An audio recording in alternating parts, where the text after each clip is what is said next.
আসসালামু আলাইকুম শিক্ষার্থীরা, আশা করি সবাই ভালো আছো। আমরা নিয়ে এসেছি এসএসসি এইচএসসি অনার্স চ্যানেলের পক্ষ থেকে এসএসসি পরীক্ষা কিভাবে জীববিজ্ঞানের প্রথম অধ্যায় বা যে কোনো উত্তর কিভাবে লিখতে পারো, এটি একটি সংবাদ মাধ্যম পরিচালনা করেছে। চলো এটি দেখে নেই।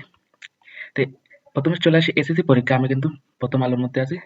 এসএসসি পরীক্ষা, এসএসসি পরীক্ষা 26 ক্লোরোফিল থাকে না ছত্রাকের দেহে। আমি কিন্তু ঠিক এইভাবে লিখেছিলাম 26 পরে, যে বিগত এসএসসি পরীক্ষার সময় ছত্রাক মৃতজীবী বা পরজীবী। এরা নিজের খাদ্য নিজেরই প্রস্তুত করতে পারে না, কারণ খাদ্য উৎপাদনের জন্য প্রস্তুত মতো এদের দেহে ক্লোরোফিল থাকে না। এখন হচ্ছে কথা হচ্ছে যে এসএসসি 26 এটা আমরা ক্লিক করি। এখানে নিচে গেলে দেখতে পাবো জীববিজ্ঞান প্রথম অধ্যায়। আইসিবিএন এর পূর্ণরূপ কি? ছত্রাক কেন খাদ্য উৎপাদন করতে পারে না? চিত্রে পিকিউ চিত্রটি বর্ণনা করার জন্য উদ্ভিদের মধ্যে কি কি পার্থক্য পরিলক্ষিত হয়? বাংলাদেশের অর্থনৈতিক পটভূমিতে চিত্রে পিকিউ এর গুরুত্বপূর্ণ বিশ্লেষণ করো।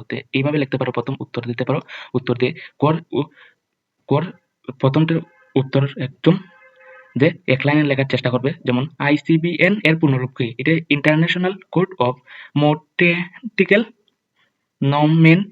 নমেনক্লেচার।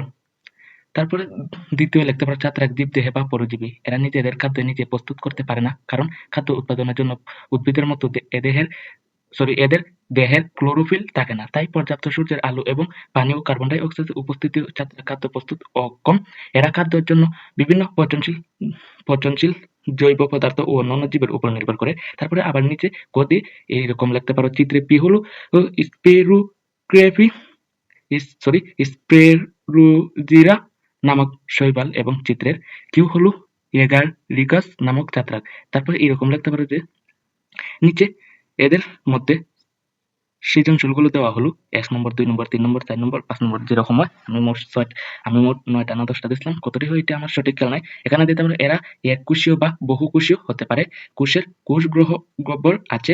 এদের কোনো পরিবর্তন টিস্যু নেই। এরা সুকেন্দ্রিক অর্ধকোষের সুগঠিত নিউক্লিয়াস থাকে। ৫ নম্বরে এদের ফুল হয় না। ৬ নম্বরে এদের দেহে মূল কাণ্ড পাতায় বিভক্ত নয়। ৭ নম্বরে এদের মানুষের খাদ্য হিসাবেও ব্যবহার করা যায়। এরা স্পুল সৃষ্টির মাধ্যমে বংশবৃদ্ধি করে থাকে। আমি আরেকটি কয়টি দিছিলাম, এটি সঠিক মনে নাই। বন্ধুরা তোমরা এরকম কিন্তু লিখতে পারো। তো এই ছিল আজকের ভিডিও। সালাম আলাইকুম।